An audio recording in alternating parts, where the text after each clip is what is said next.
Welcome back to Crafting a Meaningful Life.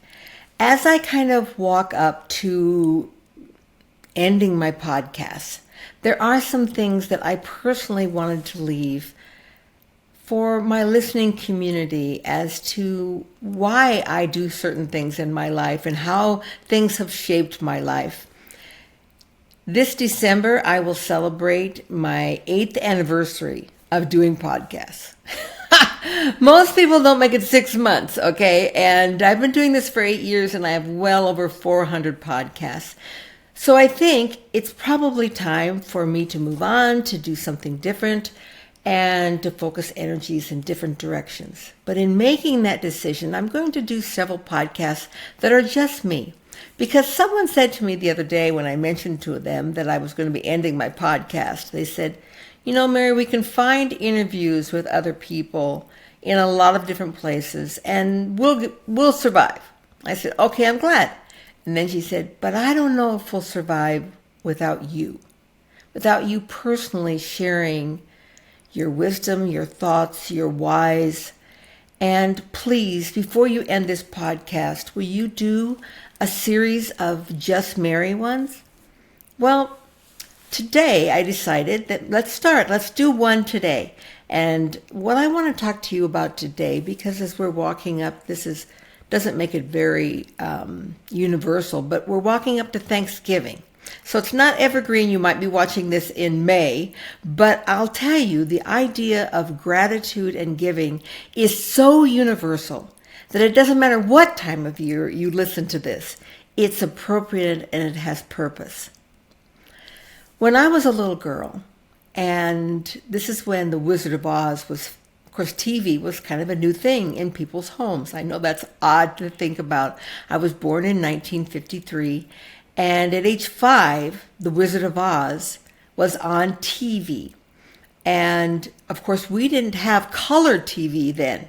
So The Wizard of Oz, as you recall, is filmed in black and white. And then at that one point, when she lands in Oz, it turns into color. And you get to see the Emerald City and all those things. We had a black and white TV. And we didn't have color TV until the early 60s. And so I didn't get to see that transition. But it didn't change the impact that movie had on me.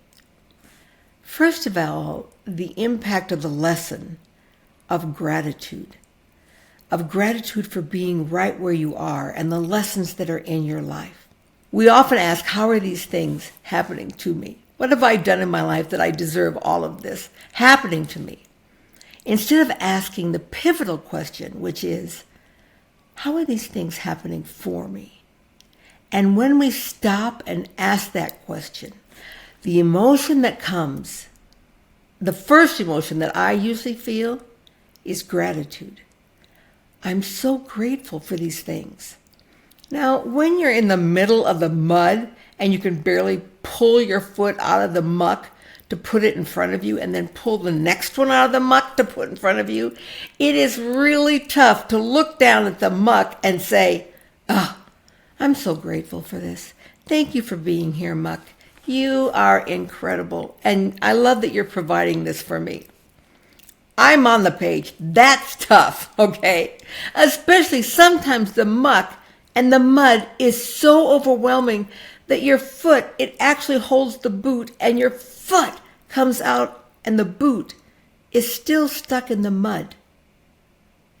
So in order to get the boot out, you put your foot back in to the stuck boot and then reach down with your hands, grabbing it so-called by the bootstraps.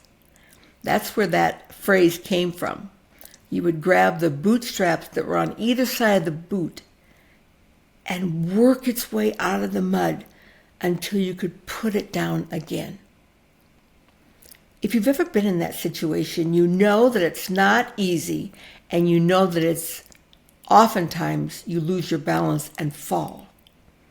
But in the lessons of life, we learn how to do this process without losing our balance.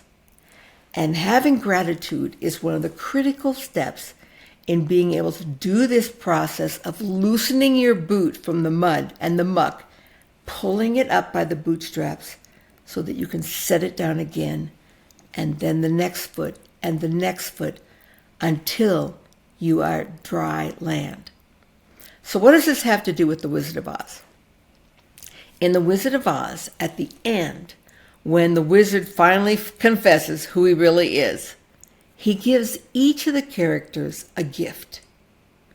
And to the Tin Man, he gives a heart.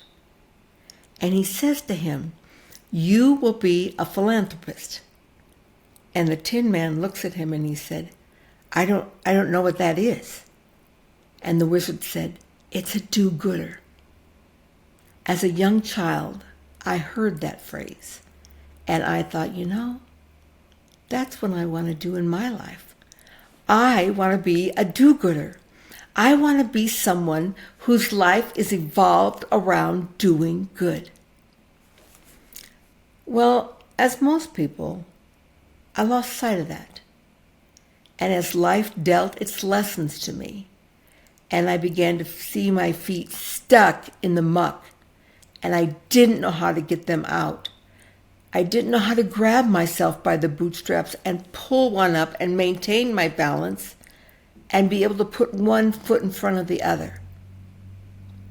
I lost sight of being a do-gooder, and I became just focused on me. Poor me. I'm a victim. I'm stuck here in this muck. And when I try and move forward, what happens to me? I tip over.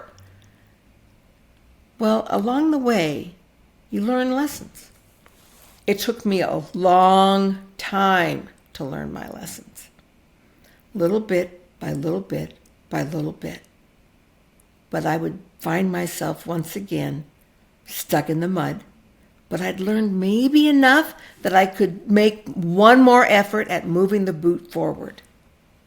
Somewhere in my 50s, I'm hoping all of you have learned before that, I began to learn the absolute lessons that allowed me to move the feet forward, get the boot unstuck, maintain my balance, and move forward. And one of those critical lessons is gratitude.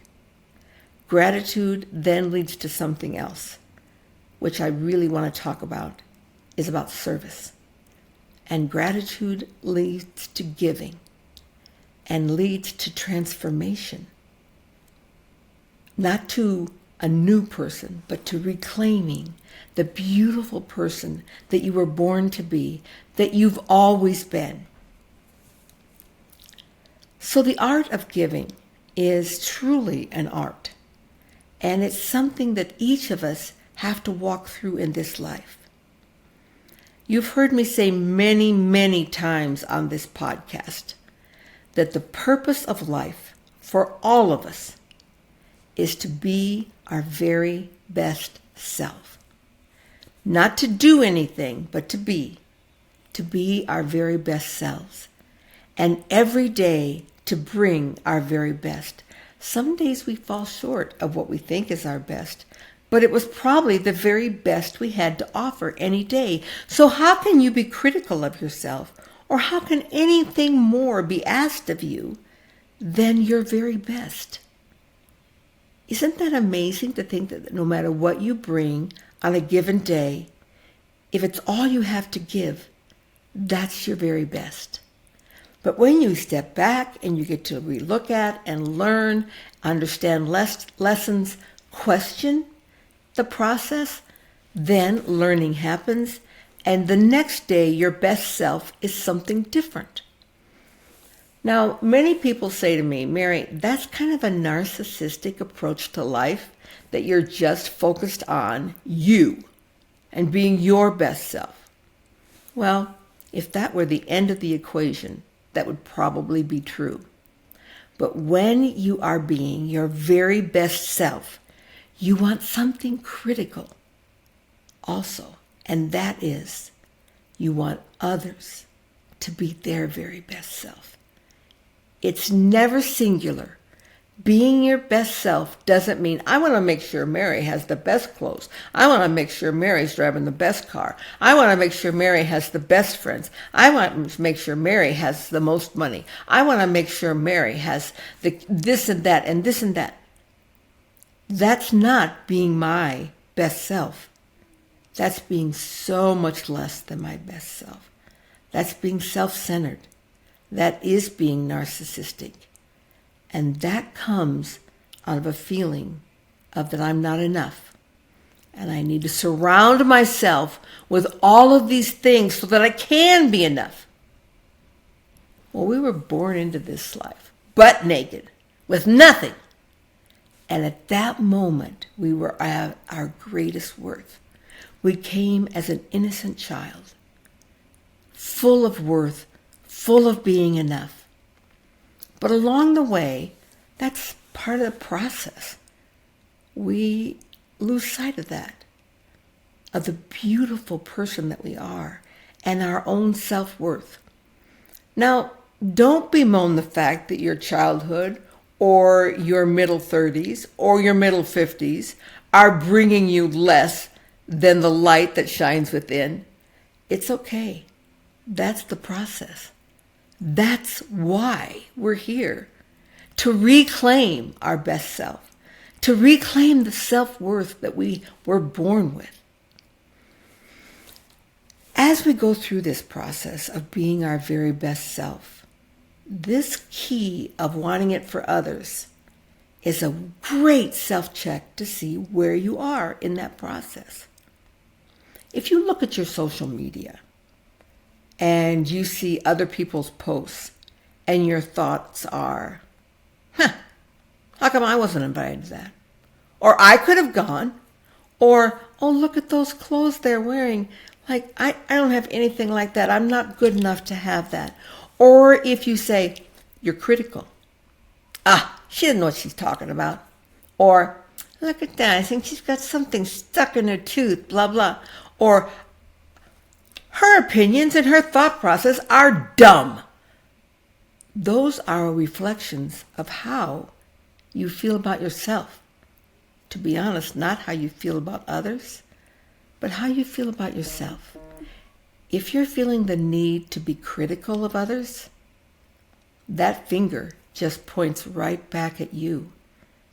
When I hear others being critical of people, I feel a bit of sadness inside because I know that what they're truly doing is being critical of themselves.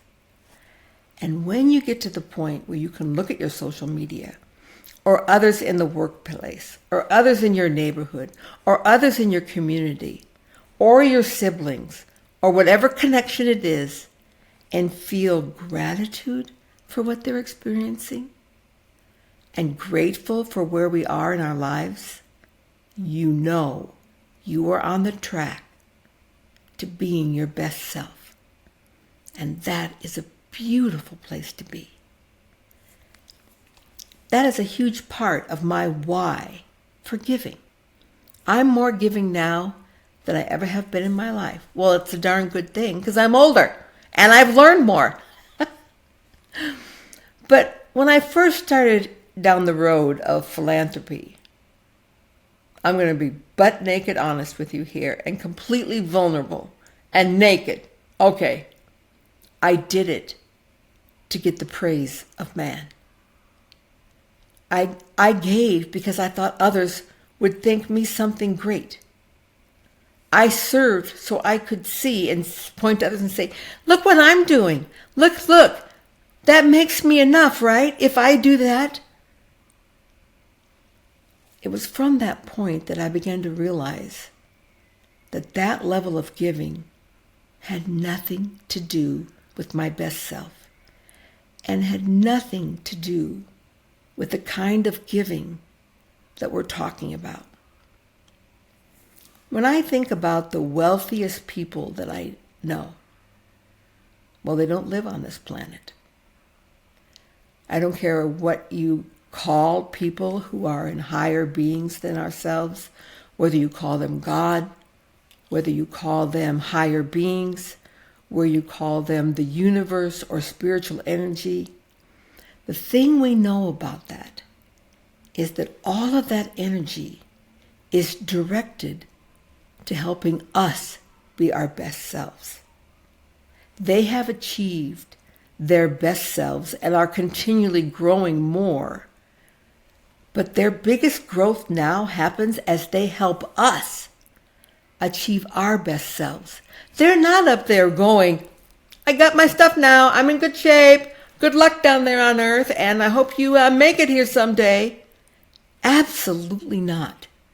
Their biggest goal is to share everything they have with us so that we can find our best selves. That's the role model that was set up for us. Not to be better than and gloat about it, because that simply reflects our own lack of self-worth. But to say, this is where I am, and I want everyone to have this. And I see where you are, and I want to come where you are as well. And I see your light, and I want to understand your light. I see your level of giving, and I want to raise myself to that.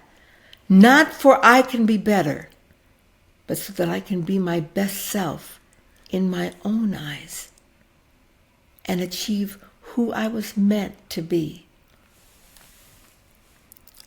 There was a time in my 50s that I thought, well, someday I'm going to be able to be the kind of philanthropist that I see around me. Someday I'm going to have enough to give those levels. Well, guess what?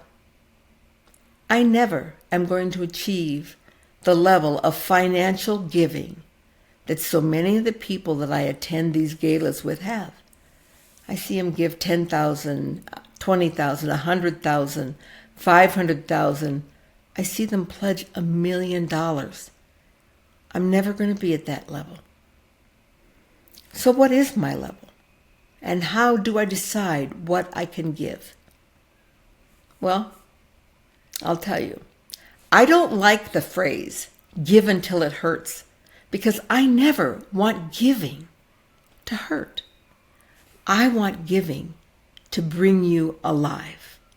I want giving to be something that you do because it's who you are and what you want for yourself and others. So this is an example. About a month ago, someone reached out to me and asked me if I would commit to a monthly donation to an organization. It was a small amount. And they said, Mary, if you give a small amount on a monthly donation and you can gather your friends to help give this same small amount, we're going to be able to achieve big things. And I stopped and thought for just a minute. And this was in an email, so I had time to respond. And I thought, oh, I've given so much to this organization and this one and this one. I really need to save the rest and take care of myself because I want to make sure that I also have enough, which is important. Don't take me wrong. Caring for yourself is also important. But I really want to support this organization. So the next credit card statement that came, I went through it. And I thought, I just need to come up with $25 a month. Right off the bat, I saw a subscription to Paramount. I'm like, that's like $17 a month, and I never watch it. I immediately canceled it. Bang, I was there. Then I saw a donation to another organization that I no longer was particularly supporting, and I canceled that donation. Between those two, I had more than enough to commit to another financial donation to another nonprofit. Giving for me is not always the easiest route, but I look for ways that I can do it.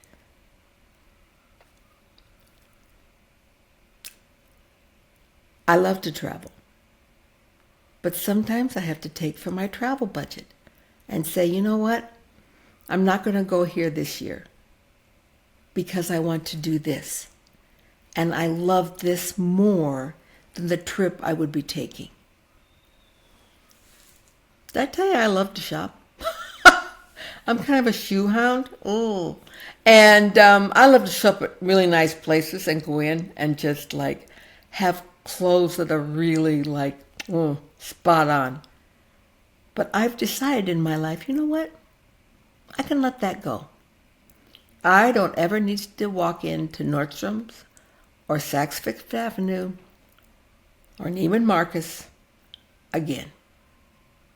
I am doing just fine in this shirt from Shein. It cost me $7.99. And that allows me to save money to be able to support the things I support. You know, it's not so much about how much you give. It's that you give and that you see this need on a continual basis for people. You want to lift them up. Now, in the nonprofit world, I see a lot of things. I see people who give because they want to be seen and thought of as philanthropists or humanitarians. I see a lot of people who give because of social pressure from their peers. I see a lot of people who give and give a lot, but not to ever really have other people come to their level. I mean, like, I want the people in Africa not to starve, but I don't want you to live next to me.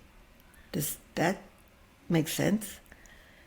They want to help people, but on a limited basis, so they still have everything that they need. Now, I'm not saying that I don't want you to have everything that you need. I do. Do I want you to have and live an abundant life? I do.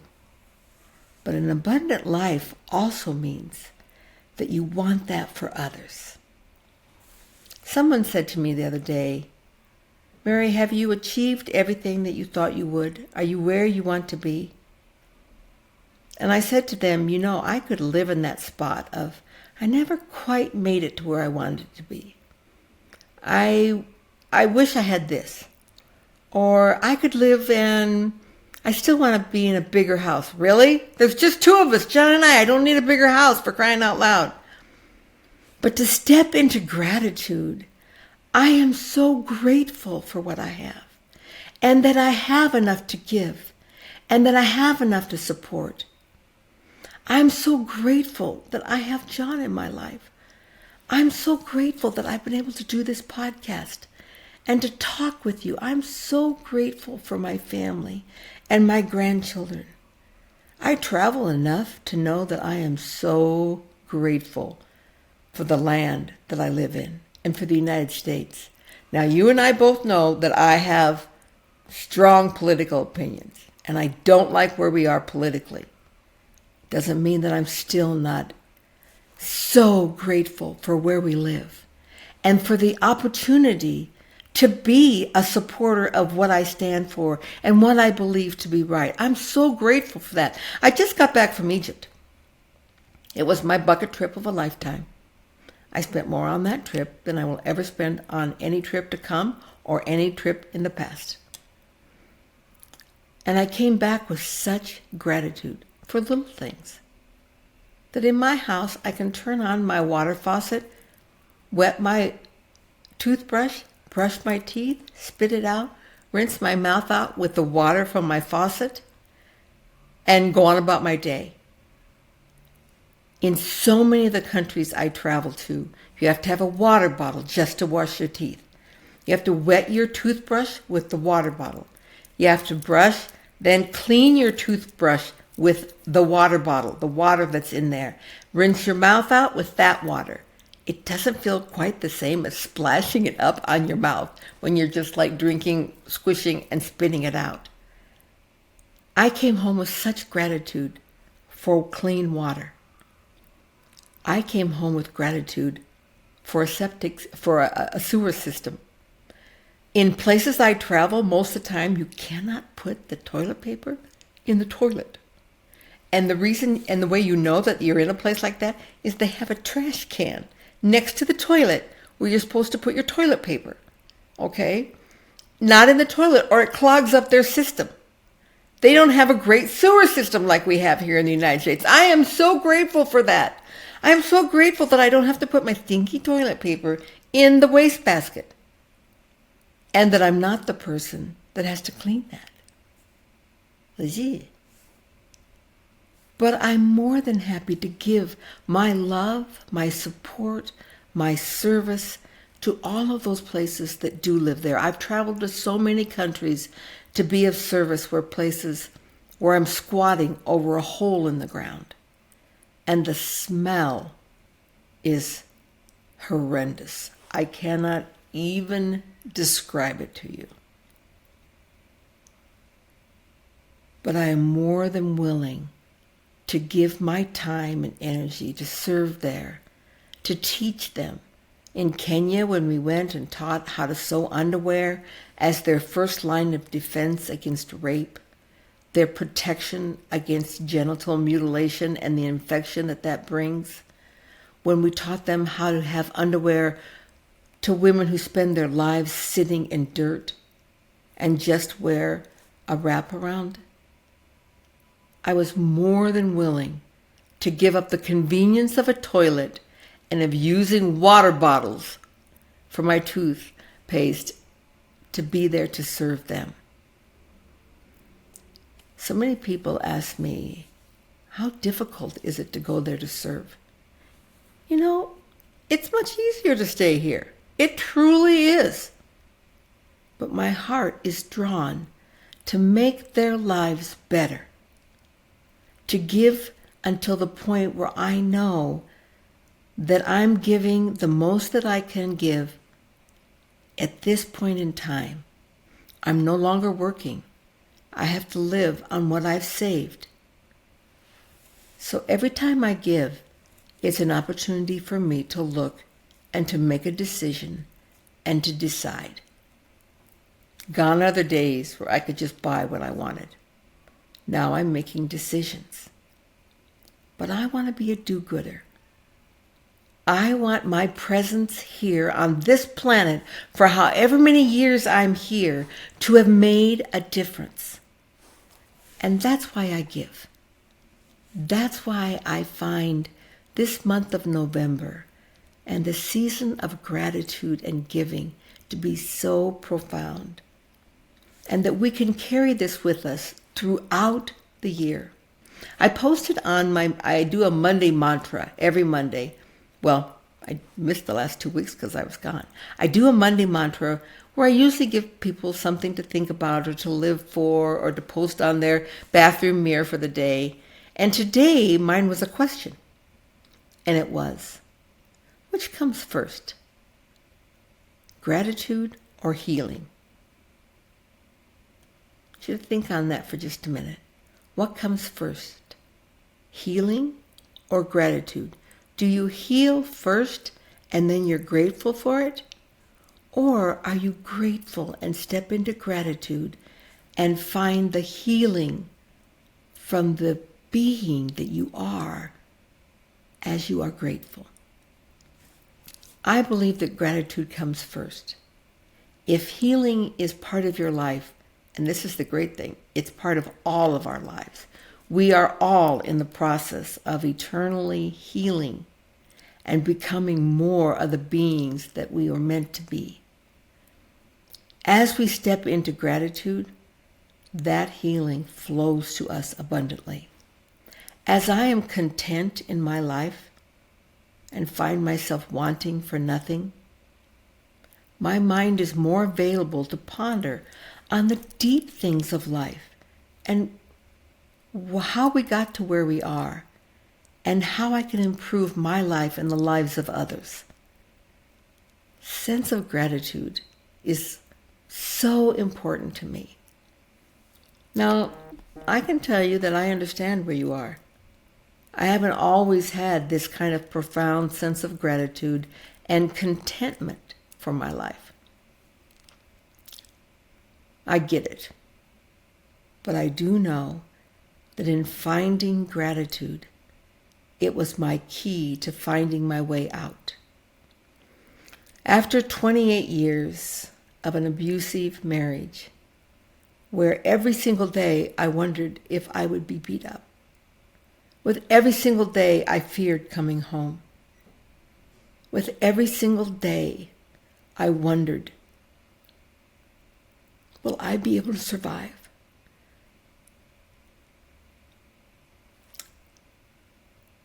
To finally be able to go to my former husband and wrap my arms around him and say thank you.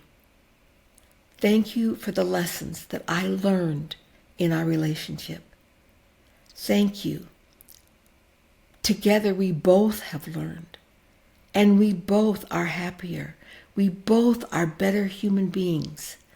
That took me a long time to get to that point of being absolutely immersed in gratitude for that relationship. I am who I am today because of that.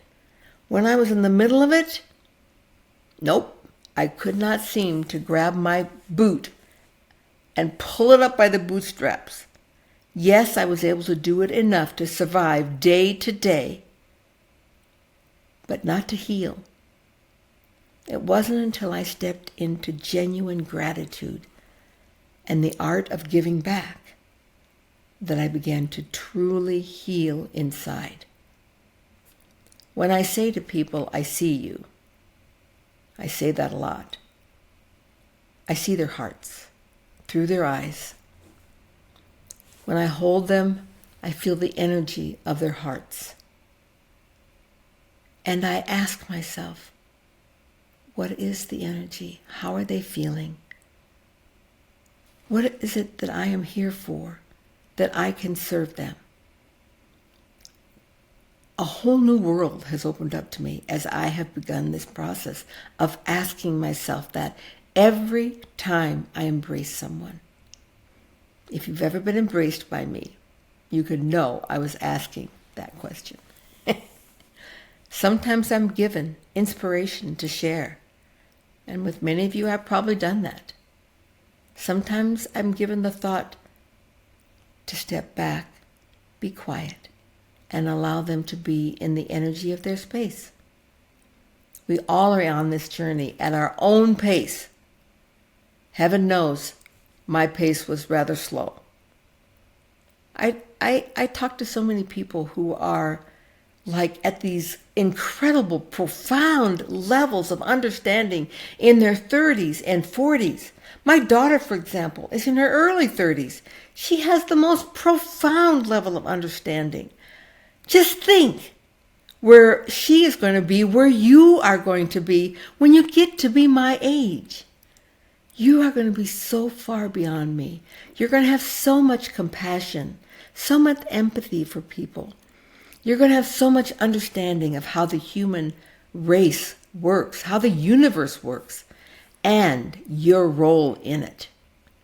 I know this. So this holiday season, as we walk through Thanksgiving and as we walk into Christmas and celebrate the joys of giving, celebrate the joys of family, the piece I want you to think about is your why for giving.